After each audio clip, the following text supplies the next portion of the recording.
السلام علیکم ناظرین، میرا نام ہے بلال اور آپ دیکھ رہے ہیں سوشل ورلڈ یوٹیوب چینل۔ آج کی ویڈیو میں ہم بات کریں گے ڈرامہ سیریل ارطغرل غازی کے سیزن 3 کی ایپیسوڈ نمبر 90 میں کیا ہونے جا رہا ہے۔ اگر آپ نے ابھی تک ایپیسوڈ نمبر 89 نہیں دیکھی، اس کا لنک بھی آپ کو ڈسکرپشن میں مل جائے گا۔ اور ویڈیو سے ریلیٹڈ کوئی بھی اپڈیٹ جاننے کے لیے آپ ہمیں انسٹاگرام پہ فالو کر سکتے ہیں۔ ویڈیو میں آگے بڑھنے سے پہلے آپ ویڈیو کو لائک کریں، چینل کو سبسکرائب کریں اور بیل آئیکن پر لازمی کلک کریں۔ جیسے کہ آپ نے لاسٹ ایپیسوڈ میں دیکھا تھا، ارطغرل ترگت کے پاس جاتا ہے اور اسے دوسری شادی کرنے کے لیے قائل کرنے کی کوشش کرتا ہے۔ اس ایپیسوڈ کے شروع میں آپ دیکھیں گے اسلحان خاتون اپنی سرداری خیمے میں موجود ہوتی ہیں اور ان کے ہاتھ میں آلیار صاحب کی تلوار ہوتی ہے۔ اسی دوران وہاں کوپیک آتا ہے اور اسلحان خاتون سے کہتا ہے، اسلحان خاتون میں آپ سے ملنا چاہتا تھا، انشاءاللہ اب تمہارے پاس میرے لیے کچھ وقت بچا ہوگا۔ اس پر اسلحان خاتون کہتی ہیں، اگر میری ریاست کے امیر چاودار کے سردار سے ملنا چاہتے ہیں تو یقیناً وقت ہے۔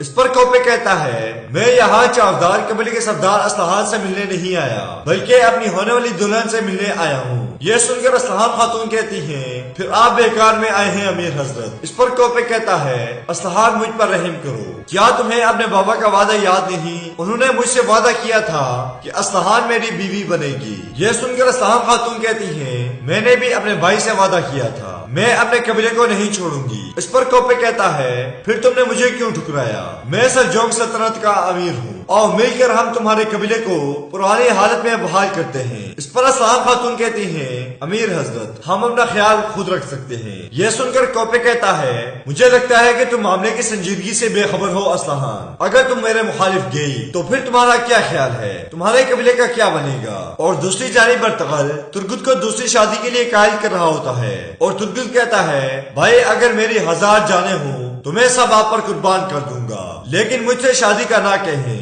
یہ صرف میری بات نہیں بلکہ جو خاتون میرے آشیانے میں آئے گی اس کے ساتھ ناانصافی ہوگی۔ اس زخمی دل کے ساتھ میں اسے کیا پیش کروں گا؟ اس پر ارطغرل کہتا ہے، ترگت تم نے بہت سی جنگوں کا اعزاز کے ساتھ سامنا کیا، انشاءاللہ تم اس سے بھی نمٹ لو گے۔ اس پر ترگت کہتا ہے، لیکن وہ کون سی خاتون ہوگی جو اس شخص کی جیون ساتھی بننے پر راضی ہوگی جو اپنے اندر کی مشقت میں مصروف ہو؟ اس پر ارطغرل کہتا ہے، اسلحان خاتون۔ یہ سنتے ہی ترگت کہتا ہے، بھائی یہ کیسے ممکن ہے؟ اور امیر سعد الدین ارطغرل کہتا ہے، اسلحان خاتون امیر سعد الدین کوپیک سے شادی نہیں کرنا چاہتی، ہم اپنی بہن جو ہمارے سپرد ہے اس کی شادی اس کی مرضی کے خلاف نہیں کریں گے۔ ترگت کہتا ہے، بھائی جب میرے دل میں ابھی بھی آئیکیس کی محبت موجود ہے تو میں اسلحان خاتون سے شادی کیسے کر سکتا ہوں؟ مجھے ڈر ہے کہ میں ان سے انصاف نہیں کر پاؤں گا۔ ارطغرل کہتا ہے، وقت کے ساتھ ساتھ دو دل پیار اور اتحاد میں اکٹھے ہو جاتے ہیں۔ ترگت کہتا ہے، بھائی آپ جانتے ہیں اسلحان خاتون اپنا قبیلہ نہیں چھوڑیں گی، یا پھر آپ چاہتے ہیں میں اپنا قبیلہ چھوڑ دوں؟ اس پر ارطغرل کہتا ہے، ترگت میں چاہتا ہوں کہ دونوں قبیلے ضم ہو کر ایک ہو جائیں، اگر ہمارا مقدر ایک ہو جائے تو ہم طاقتور ہوں گے۔ یہ سن کر ترگت کہتا ہے،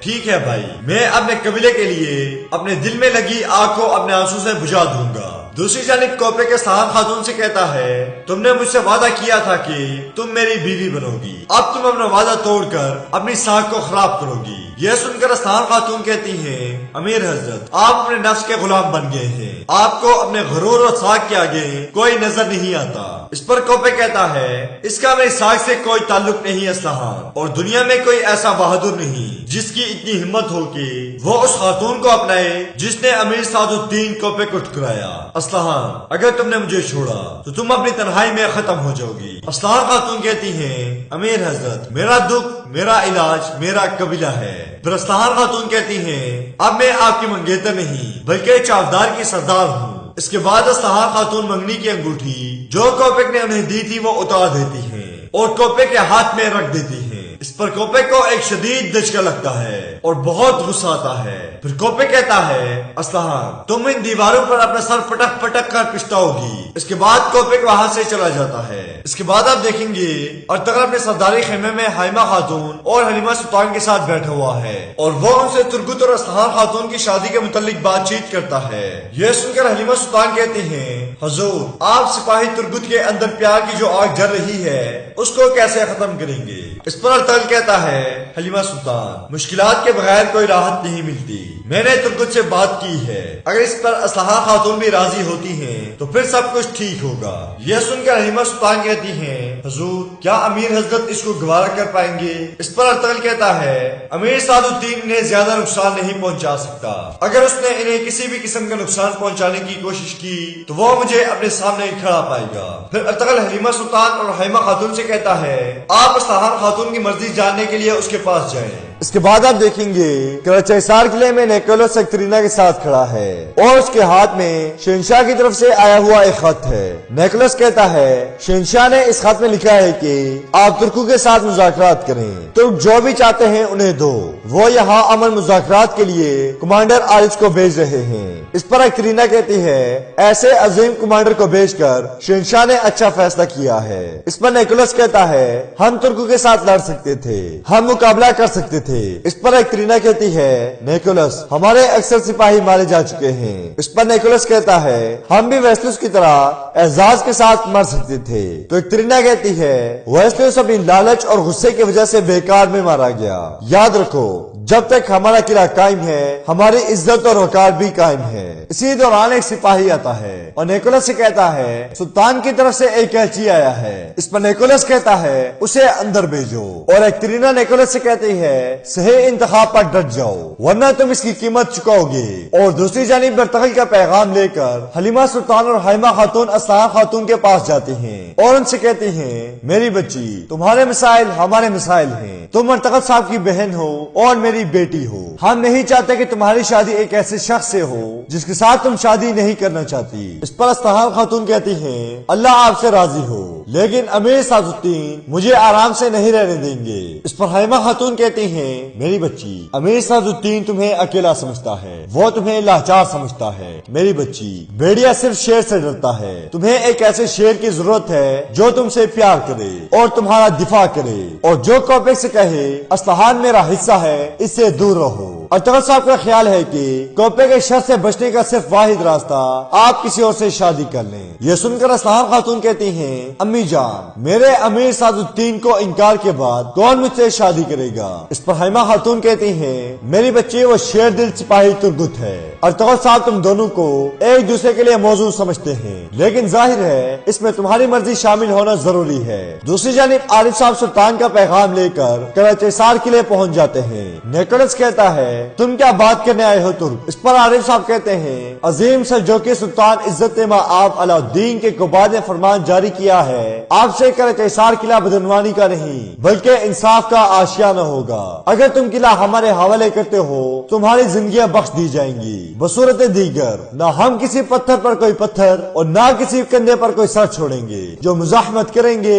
وہ ہمارے سلطان اور ان کی فوج کے قہر کا مزہ چکیں گے۔ یہ ہمارے سلطان کی پہلی اور آخری تنبیہ ہے۔ اسی دوران حالی بازار کے سرائے میں عزیز سلطان علاء الدین کے پاس آتا ہے اور ان سے کہتا ہے سلطان معظم کونیا سے خبر آئی ہے کہ ایوبی فوج ہماری سرحدوں کی طرف بڑھ رہی ہے۔ یہ سن کر سلطان غصے سے کھڑے ہو جاتے ہیں اور کہتے ہیں وہ میری منگولوں کے ساتھ جنگ کا فائدہ اٹھا کر میری ریاست کو تباہ کرنا چاہتے ہیں۔ دوسری جانب نیکولس عارف صاحب سے کہتا ہے ہم مذاکرات کرنے کے لیے تیار ہیں، ہمارے شہنشاہ نے کمانڈر عارض کو بھیجا ہے جنہیں مذاکرات کرنے کا اختیار دیا گیا ہے۔ اس پر عارف صاحب کہتے ہیں ہمارے سلطان کا فیصلہ حتمی ہے، معاہدہ ہوگا یا نہیں اس پر غور کرنے کا استحقاق ان کے پاس ہے۔ اس کے بعد عارف صاحب وہاں سے چلے جاتے ہیں۔ دوسری جانب اسفہان خاتون کہتی ہیں امی جان میں نے امیر سعد الدین سے اس لیے رشتہ توڑا کیونکہ میں اپنا قبیلہ نہیں چھوڑنا چاہتی تھی۔ سپاہی ترگت کی کیا رائے ہوگی؟ کیا وہ میرے قبیلے آنے کو تیار ہوں گے؟ اس پر حلیمہ خاتون کہتی ہیں ارطغرل صاحب نے سپاہی ترگت سے بات کر لی ہے، تمہاری طرح وہ بہادر بھی دونوں قبیلوں کے فائدے کے لیے قربان ہونے کو تیار ہے، وہ بھی چاودار قبیلے میں آ کر رہنے کو راضی ہے۔ یہ سن کر اسفہان خاتون کہتی ہیں اللہ ان سے راضی ہو، ہر بہادر ایسی قربانی نہیں دے سکتا، سپاہی ترگت بہادر اور قابل اعتماد ہے، مجھے ارطغرل صاحب کے ساتھی سے کبھی کوئی دکھ نہیں پہنچے گا۔ یقیناً ارطغرل صاحب نے صحیح سوچا ہے، اگر سپاہی ترگت میرے قبیلے میں آ کر رہیں گے تو میں اس پر راضی ہوں۔ یہ سن کر حلیمہ خاتون خاتون کہتی ہیں میری بچی اگر تم راضی ہو تو ہم اپنی روایات اور ہمارے دین کی اقدار پر عمل پیرا ہوتے ہیں اور اجداد تمہارے خیمے میں آ کر تمہارا ہاتھ مانگتے ہیں۔ اسلحان خاتون کہتی ہیں امی جان آپ میرے خیمے میں آ کر ہمارے خیمے کو شرف بخشیں۔ یہ سن کر حلیمہ خاتون بہت خوش ہوتی ہیں۔ اس کے بعد حلیمہ خاتون اور حلیمہ سلطان ان سے ملتی ہیں اور وہاں سے چلی جاتی ہیں اور کراچی سار قلعے میں نیکولس ایکٹرینا سے کہتا ہے سلطان مذاکرات کے لیے امیر سعد الدین اور ارطغرل کو بھیجے گا، ہم انہیں اس قلعے سے واپس زندہ نہیں جانے دیں گے۔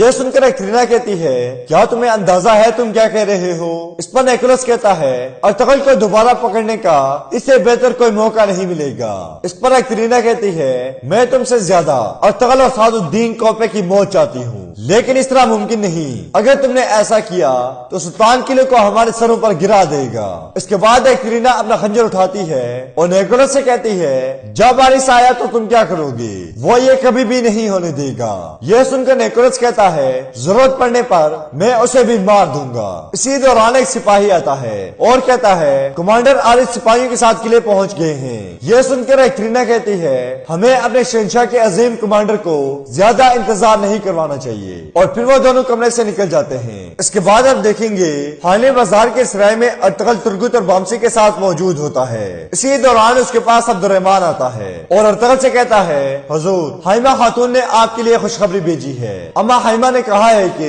نتائج موافق ہیں، آج رات آپ کے ابدار قبلے جائیں گے۔ اس کے بعد عبد الرحمن وہاں سے چلا جاتا ہے اور بامسی ارطغرل سے پوچھتا ہے بھائی کیسے نتائج؟ اس پر ارطغرل کہتا ہے بامسی ہم نے ایک مبارک کام سر انجام دیا ہے۔ یہ سن کر بامسی ایک دم پوچھتا ہے کس کی شادی کی بات ہو رہی ہے؟ اس پر ارطغرل کہتا ہے ترگت کی۔ یہ سنتے ہی بامسی بہت خوش ہوتا ہے اور کہتا ہے بھائی مجھے بتائیں یہ کیسے ہوا؟ اسی دوران کوپے کرتا ہے تو ترگت اور بامسی وہاں سے چلے جاتے ہیں اور کوپے غصے میں ارطغرل سے کہتا ہے میرے ساتھ جو بھی ہوا اس کی وجہ تم ہو، تم نے اسلحان کے دماغ میں زہر بھرا۔ ارطغرل کہتا ہے اگر اسلحان خاتون نے کوئی فیصلہ کیا ہے تو ہر کسی کو اس کو ماننا چاہیے۔ کوپے کہتا ہے ارطغرل تم نے میرے معاملات میں دخل اندازی کر کے ان کو کیوں خراب کیا؟ ارطغرل کہتا ہے امیر حضرت اگر ہمارے ساتھ جو واقعات ہوئے ہم نے ان پر ایک دوسرے سے پوچھ گچھ کی تو یقیناً آپ کو شکست ہوگی۔ اس پر کوپے کہتا ہے اس حساب سے تم غلط ہو ارطغرل، تم نے ذاتی طور پر میرے معاملات میں مداخلت کی اور اسلحان خاتون کے ذہن کو خراب کیا۔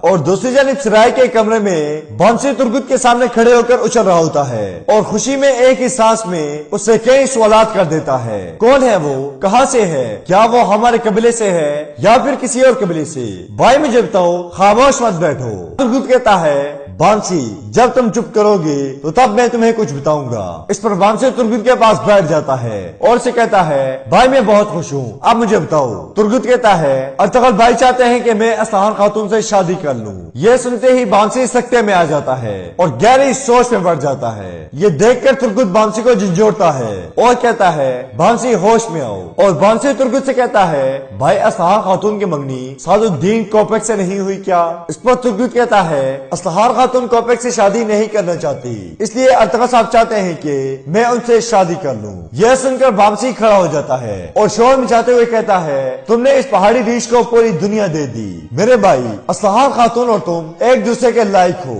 اب تم ان کا ہاتھ مانگنے جاؤ گے، چلو اٹھو میں تمہیں تیار کروں۔ میرے بھائی ہم نے تمہیں دیکھنے کے قابل تیار کرنا ہے، تمہارے ان بالوں سے شروع کرتے ہیں، کیا تمہیں نظر نہیں آتا تمہارے آدھے بال فیضان کی جانب اور آدھے عمان کی جانب جا رہے ہیں، لیکن میں انہیں سنبھال لوں گا۔ دوسری جانب ارطغرل اور کوپے کھڑے ہوتے ہیں۔ اسی دوران عزیز آتے ہیں اور ان سے کہتے ہیں سلطان آپ کو بلا رہے ہیں۔ یہ سن کر وہ دونوں سلطان کے پاس جاتے ہیں جہاں سلطان علاء الدین اپنی سلطنت کا نقشہ دیکھ رہے ہوتے ہیں اور ان دونوں سے کہتے ہیں ایوبی فوج ہماری سرحد کی طرف بڑھ رہی ہے۔ یہ سن کر ارطغرل کہتا ہے اوتائے خان کے فوج کے دستے اس موقع سے فائدہ اٹھائیں گے اور ہماری ریاست پر حملے کریں گے۔ اس پر سلطان علاء الدین کہتے ہیں ارطغرل صاحب مشرق میں منگول دستوں کی چوٹ کو برداشت کرنے والے آپ پہلے ہوں گے، آپ انہیں اچھی طرح جانتے ہیں۔ یہ سن کر کوپے کہتا ہے سلطان معظم جنگ ناگزیر ہے، ہمیں اپنی فوج کے ساتھ باہر نکلنا ہوگا۔ اس پر سلطان علاء الدین کہتے ہیں امیر سعد الدین مسئلہ جنگ نہیں ہے، جب ایوبیوں کا وقت آیا وہ میری تلوار سے اپنا حصہ لے لیں گے جیسے بہت سے میرے دشمنوں نے لیا۔ مسئلہ اسلامی دنیا کی موجودہ صورتحال کا ہے، ہم انصاف کے پرچم کو کبھی گرنے نہیں دیں گے، اللہ کے حکم سے یہ ہمیشہ لہرائے گا اور ہم منگولوں اور صلیبیوں کے ظلم کو روکیں گے۔ التقا صاحب یہ کافی ہے کہ ہماری ریاست کے سردار آپ جیسے قابل اور منصف ہیں۔ تو ناظرین سیزن 3 کی ایپیسوڈ نمبر 90 کا یہیں پہ اختتام ہوتا ہے۔ امید کرتے ہیں آپ کو ویڈیو پسند آئے گی۔ ویڈیو پسند ہے تو ویڈیو کو لائک کریں، چینل کو سبسکرائب کریں اور بیل آئیکن پر لازمی کلک کریں۔ ملتے ہیں انشاءاللہ نیکسٹ ویڈیو میں، تب تک کے لیے اللہ حافظ۔